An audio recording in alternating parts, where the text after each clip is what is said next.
ચાલો ધોરણ 9 ની પ્રથમ પરીક્ષાના રિવિઝન માટે આપણે ચાલુ કરશું સેક્શન એ થી રિવિઝન. પહેલો જ ટ્રુ ફોલ્સ જોઈએ. 1 થી 6 પાર્ટના બધા આઈએમપી ટ્રુ ફોલ્સ પહેલા જોઈ લેશું આપણે.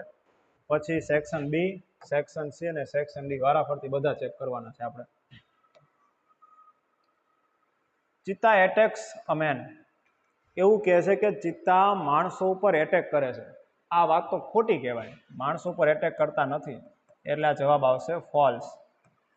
જો ચિત્તા માણસો ઉપર એટેક કરતા હોય તો ઈદી નામનો શિકારી જે છે આ બચ્ચાને ચોરવા માટે ન ગયો હોય. ઈદી સો 3 ટાઇની કપ્સ.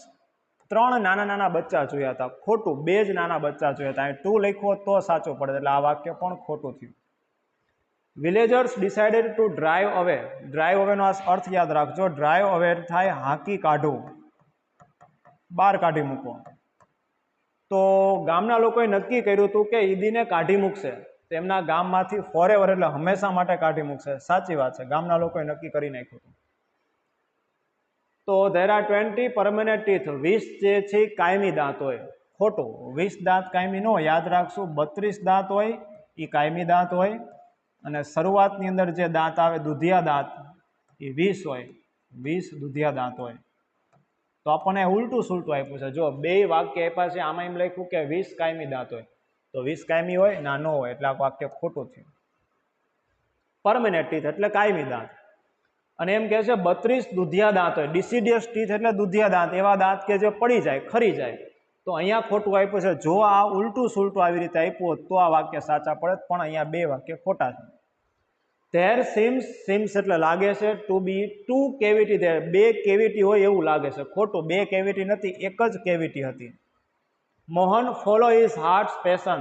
મોહને તેના હૃદયની ઈચ્છા મુજબ કામ કર્યું હતું. વાત સાચી છે. એટલે જ એ સારામાં સારો વ્યક્તિત્વ એને બનાવ્યું હતું, અને સારામાં સારો ગ્રેમી એવોર્ડ સંગીત ક્ષેત્રનો મહાન એ વિજેતા થયો હતો. મોહન વિના ઇઝ નોટ ઇન્વેન્ટેડ. ઇન્વેન્ટ એટલે શોધ થઈ, પણ આમાં તો ના પાડે છે કે શોધ થઈ ન હતી.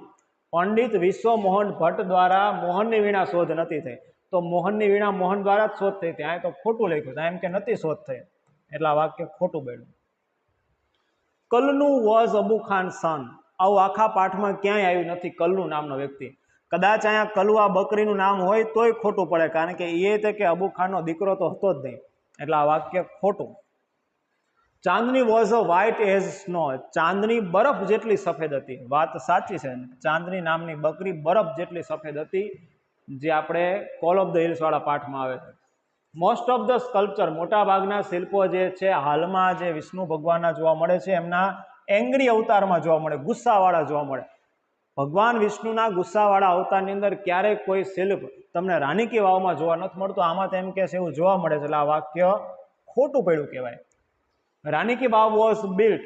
રાનીની વાવ બાંધવામાં આવી હતી ટુ સોલ્વ, ઉકેલવા માટે, problem of water scarcity. Scarcity એટલે અછત થાય, પાણીની અછતની જે સમસ્યા હતી, પ્રોબ્લેમ હતો, એને સોલ્વ કરવા માટે રાની કી વાવ બાંધવામાં આવી હતી. વાત સાચી છે. અને કોને બાંધી હતી? ઉદયમતીએ બાંધી હતી. Writer mat. મીટનું ભૂતકાળ છે. મીટ એટલે મળવું, અને મેટ એટલે મળ્યા હતા. તો લેખક જે છે છોકરીને મળ્યા હતા દિયોલી સ્ટેશને 2 વખત મળ્યા હતા. વાત સાચી છે, જો યાદ રાખજો.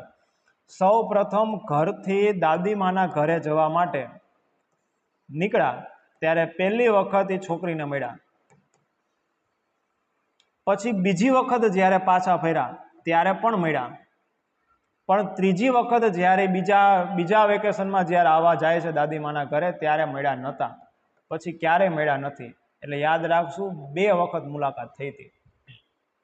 તો આમાં એમ કહે છે કે 2 વખત મુલાકાત થઈ હતી. ટ્વાઇસ એટલે 2 વખત. તો આ વાત જે છે એ સાચી છે.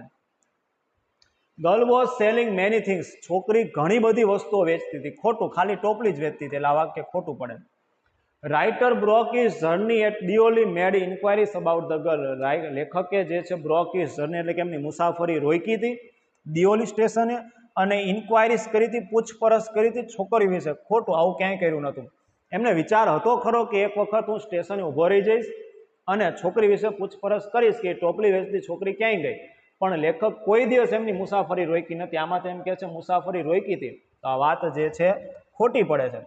તો સેક્શન એ ની અંદર પેરેગ્રાફના પ્રશ્ન જવાબ આવે અને ટ્રુ ફોલ્સ આવે. પેરેગ્રાફના પ્રશ્ન જવાબની જાતે પ્રેક્ટિસ કરવી અને ટ્રુ ફોલ્સ જે છે આપણે એક વખત આપણે રિવિઝન કરી લીધું.